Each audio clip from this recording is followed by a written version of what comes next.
such a feel-good, heartwarming movie. And is there anything in particular you're hoping audience are going to take away from it, particularly as we move into the holiday season? One thing that I took away from it, seeing the original, I was really surprised. I was really, really very surprised at how it moved me in a way that I hadn't been moved at the movies in a long time.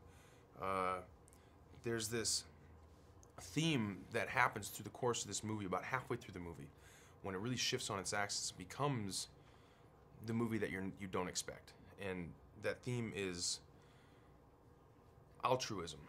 It's giving to somebody else, and how giving yourself to somebody else makes you feel better. It's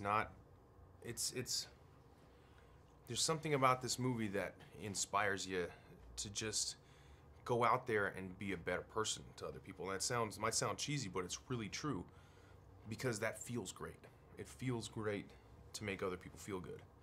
And that's really a nice theme, especially in a movie like this, where you you might expect it to be a laugh-a-minute type of movie, like a Vince Vaughn, old school, or Wedding Crashers.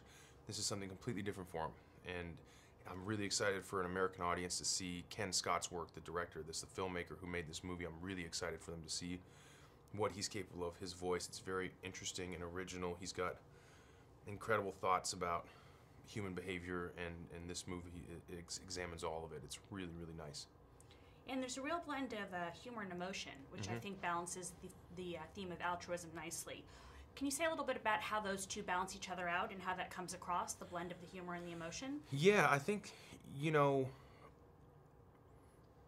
when my favorite movies, and it's like this movie, do have humor and emotion. And I think when you can anchor one to another, the humor never gets too outlandish and the emotion never gets depressing. You walk away from the movie feeling good because you spent an hour and a half laughing a lot, but you also truly look inside yourself and look at the world around you in a way that maybe you didn't. Even just for a second during the course of this movie, you realize that, like, man, there are problems out there, and I have problems, but some people have it worse than me. And what can I do? What can I do to help them out? How do I make someone else's day better? And how's that going to make me feel? It's going to make me feel better. Another great thing is that Delivery Man explores what family is.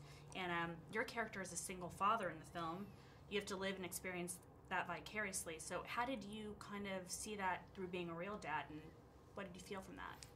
Well, I do. Yeah, I play a father in this film, and I'm recently a father in real life. It was nice.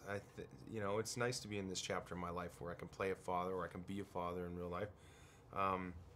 I worked with these fabulous kids. They're so good. They're really terrific little actors. All the kids were great. They had really great parents on set. I didn't worry about any of them, which was really something you might worry about some kids, but these kids are all in really good hands. I got to give it to casting for picking really good kids on this movie. We just, it was really fun. It was really fun to be able to be a dad at home and on camera. I felt pretty proud of the new papa shoes I'm wearing. And speaking of being a new papa, you probably get yourself in and out of lots of messes there, but how did you, as your character Brett, help get David out of the mess he got himself into in this film? Yeah, well, Brett's a lawyer, and he's going to represent his friend David, who needs a lawyer but can't afford one. So we are using one another for that. Like, he needs somebody to represent him, and I need a case. I need a chance to prove to myself, to my mother, to my kids that I'm not just some lousy stay-at-home dad. Because he's there, and that's what you need to be if you're a father. You need to be there, and that's all you need to do.